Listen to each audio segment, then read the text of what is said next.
Convener చూస్తారు. మామూలుగా 2 departments, ఒకటి ప్రిపరేషను, ఒకటి నిర్వహణ. కానీ చంద్రబాబు గారి ప్రభుత్వంలో డిఎస్సి కన్వీనర్ను పక్కన పెట్టేసినారు. పక్కన పెట్టి క్వశ్చన్ పేపర్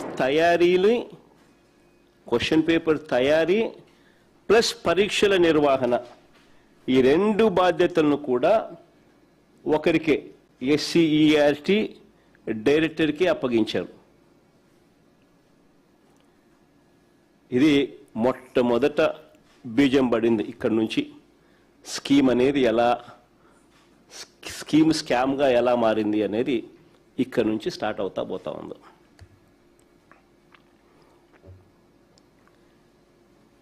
డిఎస్సి పరీక్షల్లోనే పారదర్శకతను దెబ్బతీసినారు. అక్రమాలను ఉద్దేశపూర్వకంగానే ఇక్కడ నుంచి ఆద్యం పోశారు. చాలా కాన్ఫిడెన్షియల్గా జరగాల్సిన ఈ క్వశ్చన్ పేపర్ తయారీని చూసుకోండి. ఇక్కడ నుంచి చాలా కాన్ఫిడెన్షియల్గా జరగాల్సిన ఈ క్వశ్చన్ పేపర్ తయారీని, దాన్ని అప్లోడ్ చేసే పనిని అవుట్సోర్స్డ్ ఉద్యోగుల చేతుల్లో పెట్టకూడదని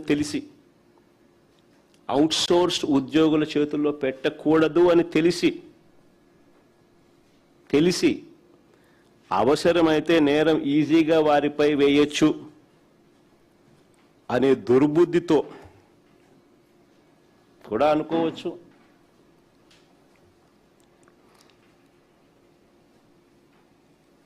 ఏకంగా ఈ ప్రక్రియను అవుట్సోర్స్ కాంట్రాక్ట్ ఎంప్లాయీస్తో చేయించారు. ఆశ్చర్యం ఏమిటో తెలుసా? కృష్ణా జిల్లాలో ఇందులో పనిచేసే అవుట్సోర్స్డ్ ఉద్యోగి కృష్ణా జిల్లా సోషల్ స్టడీస్లో ఫస్ట్ ర్యాంక్. కృష్ణా జిల్లాలో సోషల్ స్టడీస్లో ఫస్ట్ ర్యాంక్. అంతటితో ఆగిపోలా. టీజీటీ అంటే ట్రైన్డ్ గ్రాడ్యుయేట్ టీచర్ తెలుగు పరీక్షలో జోన్ 2లో 6వ ర్యాంక్ సాధించినాడు. చూడు ఫస్ట్ ర్యాంక్ ఎంత బాగుందో.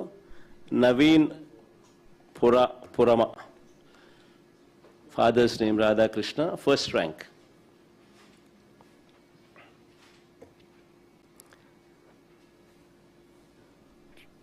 ఫస్ట్ ర్యాంక్ రావడమే కాకుండా TGT trained graduate teacher Telugu పరీక్షలో కూడా జోన్ 2లో 6వ ర్యాంక్ కూడా సాధించాడు.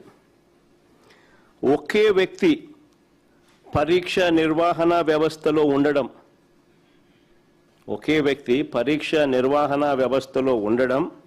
అదే వ్యక్తి అవే పరీక్షల్లో టాప్ ర్యాంకులు రావడం.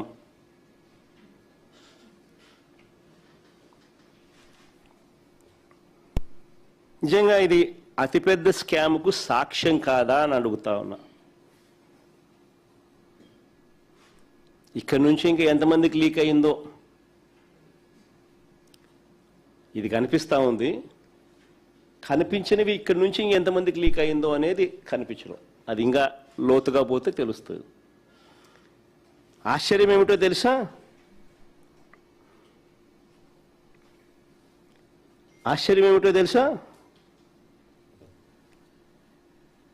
ఒకే వ్యక్తి పరీక్ష నిర్వహణ వ్యవస్థలో ఉండడం, అదే వ్యక్తికి అవే పరీక్షల్లో టాప్ ర్యాంకులు రావడం, ఇదొక పెద్ద స్కామ్కు ప్రత్యక్ష సాక్ష్యంగా అవునా కాదా అన్నది ఒకవైపున ప్రశ్నిస్తూ,